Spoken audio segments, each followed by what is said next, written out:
Well, here's where the rubber meets the road, as they say. You've studied, you've scheduled, and now D-Day is here, the big day. It's time to go take the exam, okay? Here's the steps. First of all, make sure you've got that hands-on experience. Schedule your exam.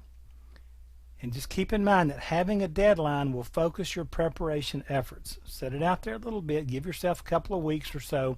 And then here's what you need to do, and this is critical, okay?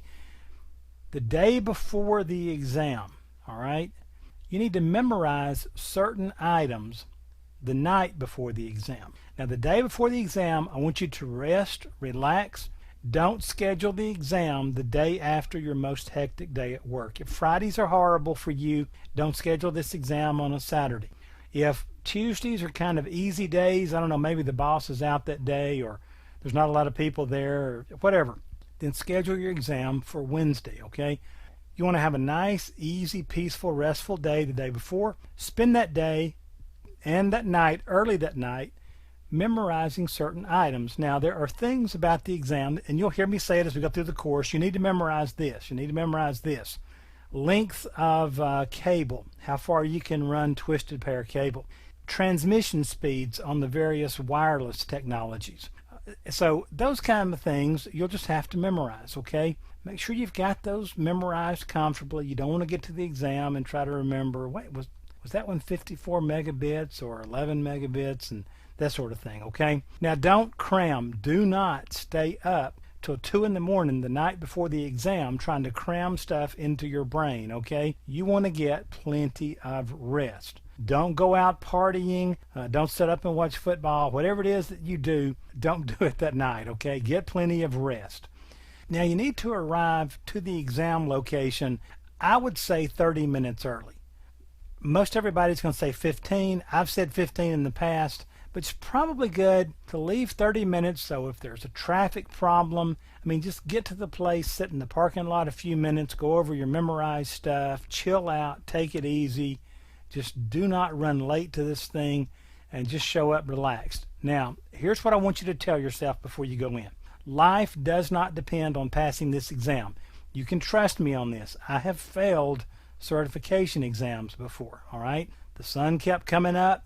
It rained, it dried out, traffic kept moving, all that stuff. Life does not depend on you passing that exam. As important as it seems, don't carry a bunch of pressure into that exam room with you. But I know what you're saying. Dude, I've got $178 or $150 or whatever your voucher got you down to.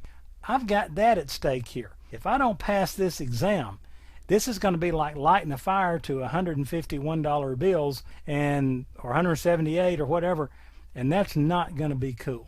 Well, just again, let me remind you, we've all wasted this much money on other things before, all right? So just, again, don't focus on how much you've paid to be there. And I know that's hard to do, but trust me, don't do it. Now, once you get there and you go through the preliminaries of identifying yourself and you finally sit down at a testing station, I want you again to relax. Before you start the exam, they're going to give you a piece of paper or one of those little write-on, wipe-off boards. Write down your memorized information about wireless in is this fast, A is this fast, B is this fast, and so forth. G is this fast. Write that stuff down before you begin the exam, okay? Write down anything you have trouble with. I have trouble remembering, the classes on IP addresses. Well, write those things down, okay? Once you've got all that stuff written down, enter your Social Security number or whatever they tell you to do. It's always been Social Security number in the past here in the States. And you will begin your exam. Now, this is absolutely critical. Read each question twice.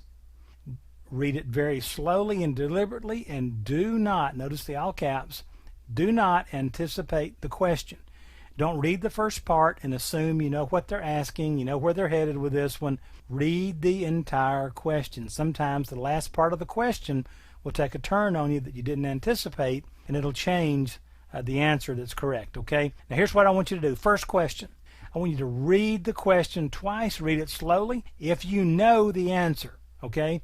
If you know that you know that you know the answer. It's a piece of cake, no doubt about it. I know this one. Then choose that answer and go to the next question. Now, most of the exams, You can mark a question and come back to it later. All right? If you don't know that you know that you know the answer, if there's any doubt in your mind that it's not B, it probably is B, but it could be C. If you're not absolutely positively sure that it's whatever letter, skip the question. Go up to the upper right-hand corner or lower right-hand corner, however the layout is. Put a little check mark and return to this question later, or skip this question for now. You'll be able to come back to it if you see that option. Skip the question. Then repeat that process. Go to question 2. If you don't know that you know that you know, skip the question. Now, what am I getting at here? A lot of times the more difficult questions are at the front of the exam, and I think a lot of that is just simply nervousness. And so you'll sit down, you see the first 2 or 3 questions, you're thinking, I'm in the wrong place. This is the wrong exam. I've never heard of this stuff. And you just keep skipping and you find some easy ones. And after answering 3 or 4 easy ones, suddenly you're Joe Computer. You can answer any question they throw at you. Now you can go back and look at the first 2 and the answers just jump out at you. This is a great way to settle down, get used to the environment, but go through all your questions like this, then go back and answer the ones you skipped. And trust me, you'll get through early and you'll probably pass the exam. Okay, so anyway, that's how to take the A+ exam.